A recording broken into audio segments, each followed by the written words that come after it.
Hey everyone. Um, Normally I would do something like this, kind of as soon as movies come out, not just, a few days afterwards. But, I've kind of had a lot more time to think about this, and I have nobody else with me because, different reasons. I'm actually gonna. So, think of this as less of a debrief and more of an actual review. Still not giving it a score, but kind of want to give you my thoughts on Dunkirk, Christopher Nolan's latest movie, which, to be fair, is one of the most vivid movies I'll have in my mind. Because this movie is one of those that really stick out in your mind. It's not perfect by any stretch of the imagination, but it's one that's very memorable. But in the good way, honestly. As far as Christopher Nolan's best, stretching it kind of thin there, I would say it's his most artistic, in a way. So, basically, for those of you that don't know, this takes place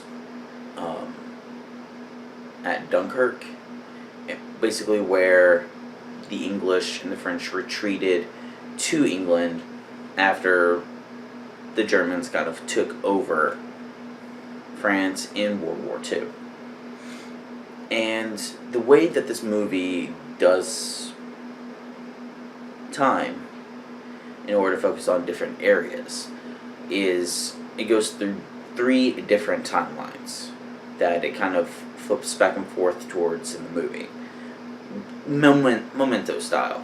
So, so the first is the mole, which is the beaches, which at first I thought was just a day. No, it's a week that you follow this little English soldier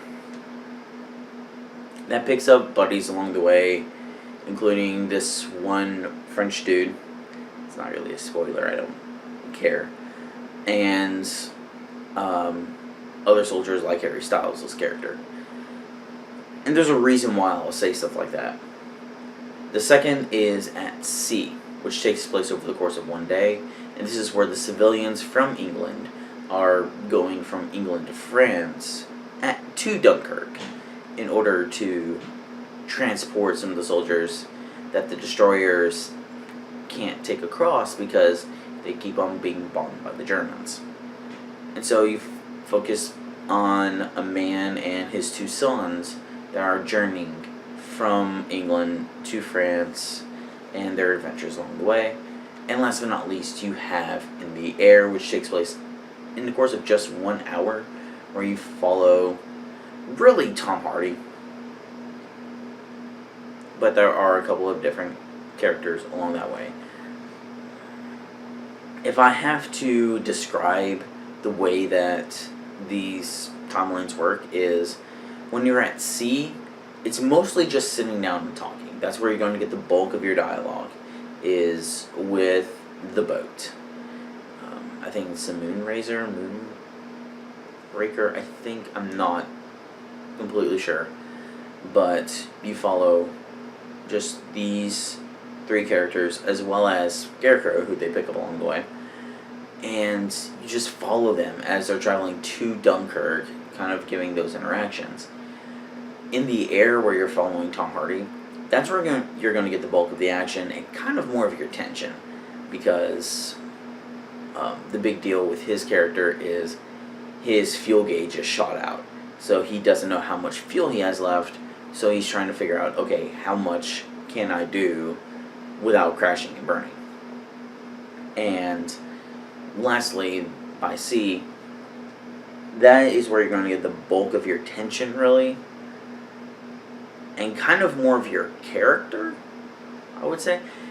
Here's one thing about Dunkirk that I will have to knock this movie for, and this is something you'll see with any other type of review out there. Dunkirk does not focus on characters. The biggest character in the film is the setting of Dunkirk, is the time, it's the place. That's why in those 3 timelines, you're given a week, a day, and an hour. On land, on the sea, and in the air. Because those are what's more important than the actual characters themselves. You don't get too invested in them. I mean, they're likable, they're not, terrible as characters. They do their jobs clearly well. But I could not remember one character's name besides one of the characters that were on the boat because he got the bulk of the dialogue. And, if characters were shot or killed, you just really, it kind of numbs you because you know that this is war, but some of the characters that you'll see, you do kind of care about them, but not as much as if they were actually given much or any development. So, that's something I will have to knock it for.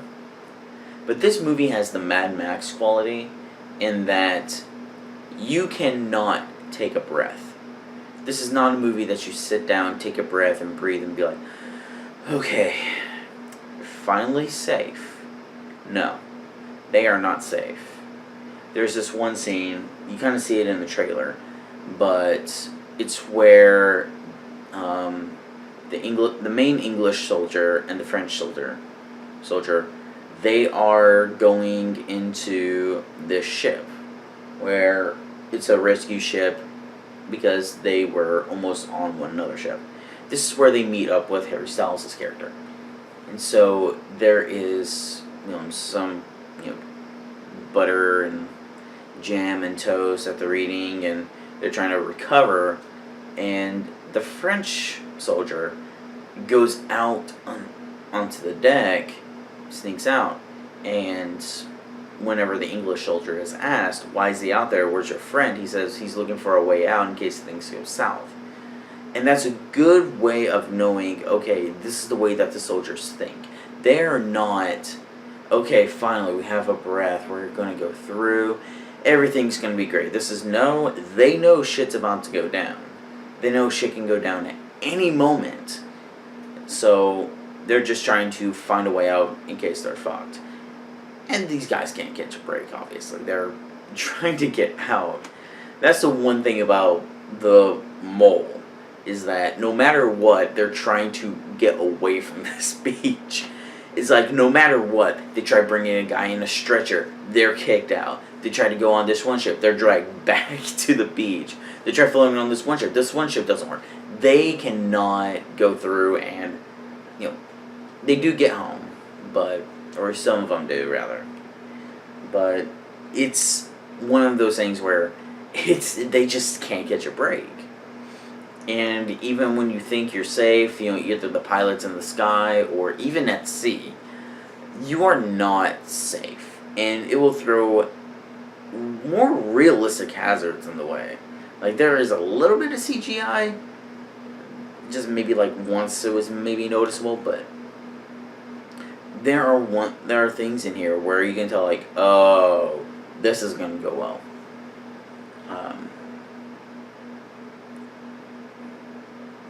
Like, you saw this in the trailer too. They're going in lines, they're trying to line up, but you see bombers coming down, and they all are just like, no, we can't do this. We're trying to get out, please stop bombing us.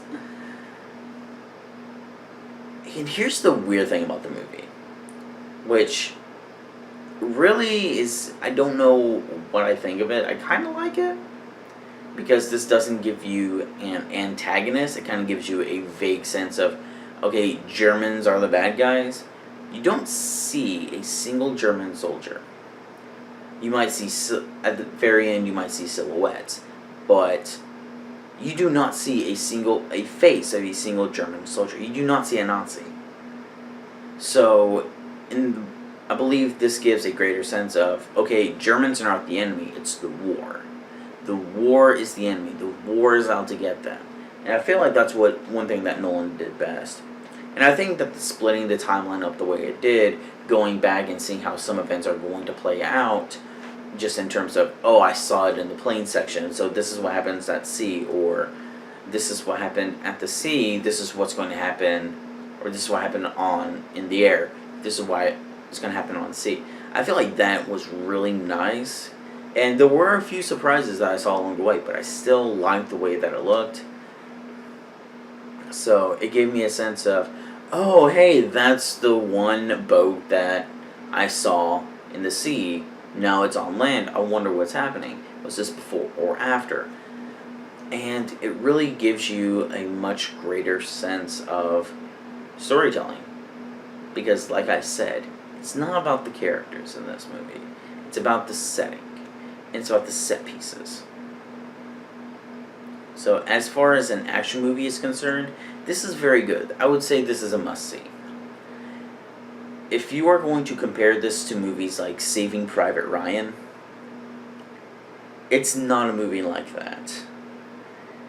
It's not, you are with this squad of characters, and you know these characters by the very end, where they have one mission, they go out and save their friend to bring him back. You do not want to go into this movie with that mindset. The best mindset to go into this movie with is desperation. These soldiers need you out of here. You are less likely to identify with a single character and be like, that's the guy that I know, but more of putting yourself in the shoes of one of the soldiers in their group. In terms of, say, the mole, you know, you don't put yourself in the German, or not German, but the English soldiers' predicament, or the French soldiers' predicament, rather. Don't know why I keep on saying German. You don't put themselves in their particular shoes. You put yourself in one of the shoes of the soldiers that they're with. You're like, what would I do in that situation? I would be fucked, wouldn't I? So, overall, this is one of Nolan's best. I'm not going to say this is a low point. This is certainly a high point in his career. In terms of directing, in terms of just style in and of itself. And this is one of those movies where the style enhances the substance. It's not a style over substance.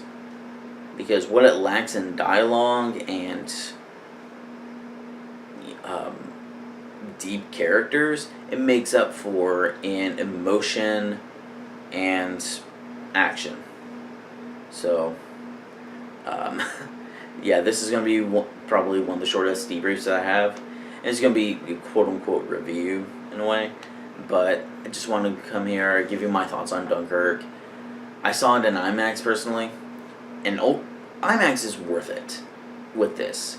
Because, if only for the sound. Because, you know, it's not a 3D movie. But anytime that you hear a gunshot or a shell fire, you don't just hear it, you feel it. And because I think that might be why I liked it a little bit more. Because anytime I felt a gunshot, I felt it. I jolted. And that's something that really, you know, helped me get into the minds of one of the soldiers. Hey, you know, oh God, you know, would I be shot? I would probably be shot. We need to get the fuck out of here. So, I guess I will end it with, you really should go see this movie if you like films with a little more artsy style, or if you like war films in general, because this is certainly your cup of tea. Alright, until next time, see you guys later.